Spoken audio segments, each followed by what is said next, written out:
हाय, आपके साथ मैं हूँ Surabhi Sharma. India TV YouTube channel subscribe करिए, बेल आइकन दबाएं। इंपॉर्टेंट बड़ी खबर है, अफगानिस्तान से इस वक्त बड़ी खबर आ रही है। आपको बता दें, तालिबान ने शांतिपूर्ण तरीके से सत्ता हस्तांतरण की बात कही है।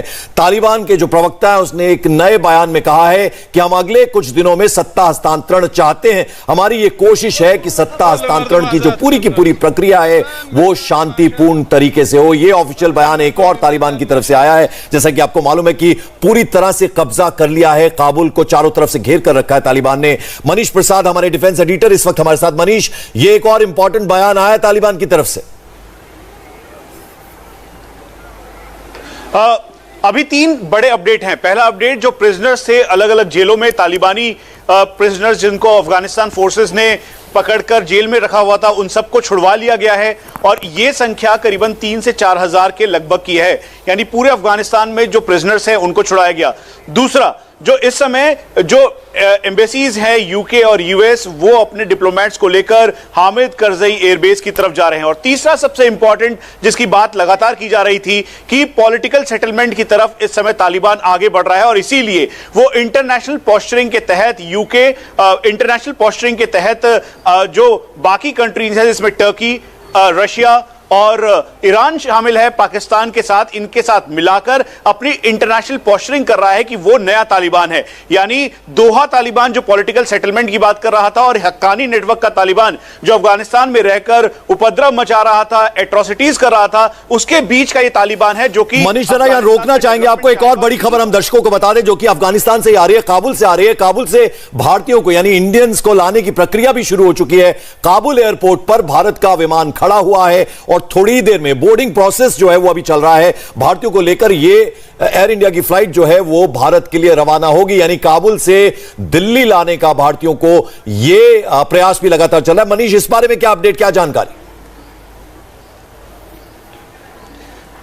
एयर इंडिया की फ्लाइट थी, पहले वो काबुल लैंड करने वाली थी लेकिन उसको डाइवर्ट किया गया क्योंकि उस समय यूके के स्पेशल फोर्सेस और तालिबान के बीच कांटेक्ट हुआ। लेकिन फिर उसके बाद काबुल बेस पर जो हामिद करजई एयरपोर्ट है वहां पर एयर इंडिया की फ्लाइट को लैंड करवाया गया। और अब जो भारतीय, जिस तरीके से एम्बेसी ने लगातार बोला, खासतौर पर मजार, हिरात, कांधार और हेलमंड और बाकी एरियाज में जो डेंसिटी है अफगानिस्तान में भारतीयों की, उनको कहा गया कि वो वापस सुरक्षित वापस अपने देश जाएं क्योंकि स्थिति बहुत वनरेबल है, वॉलेटाइल है। तो इसी को देखते हुए जो हमारी हाई कमीशन में बात हुई और साथ में जो इस समय एम्बेसी है काबुल में, उनसे बात हुई, उन्होंने कहा इस पे बहुत बारीकी से नजर बनाए हुए हैं और हम ये कोशिश कर रहे हैं कि जो लोग हैं जो वापस जाना चाहते हैं उनको सुरक्षित पूरा पैसेज दिया जाए और वो आसानी से वापस जाए क्योंकि अगले 24 घंटे बहुत निर्णायक है। और उसका मेन केंद्र बिंदु अशरफ गनी प्रेसिडेंट और साथ में तालिबान के बीच जो बातचीत चल रही है, जो पीसफुल तरीके से handing over of the government होगा, वो बड़ा स्ट्रेटेजिक इंपॉर्टेंस है कि क्या उसके बाद पूरे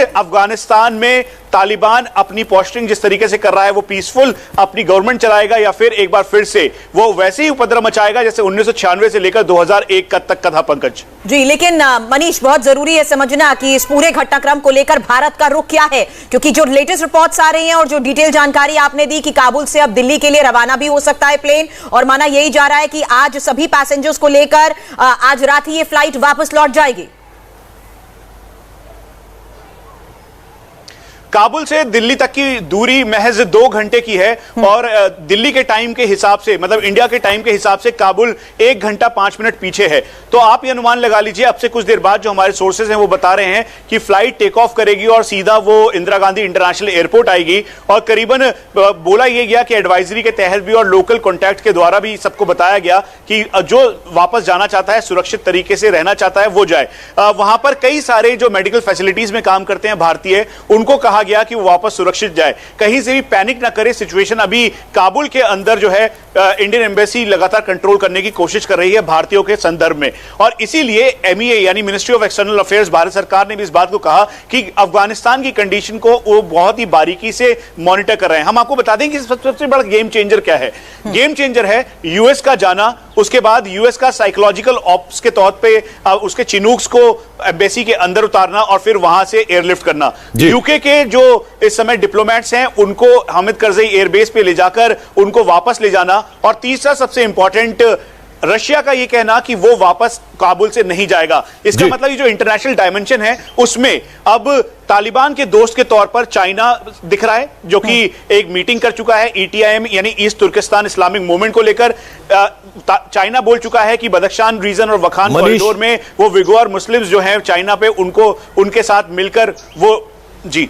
मनीष देखिए जरा दो छोटे छोटे मेरे सवाल हैं। एक सवाल तो ये, चूंकि आपने अच्छा खासा वक्त वहां पर गुजारा, आज हमने देखा तस्वीरें आ रही थी जब जो आवाम है काबुल का वो सेना की गाड़ियों में पत्थर फेंकता नजर आया, तो उनमें किस तरह की नाराजगी, क्योंकि सेना पूरी तरह से फेल हुई है। और मैं तमाम ट्वीट्स पढ़ रहा था जिसमें कहा गया कि 20 साल लगा दिया अमेरिका ने अफगान फौज को तैयार करने के लिए, इतनी जल्दी घुटने टेक दिए तालिबान के आगे।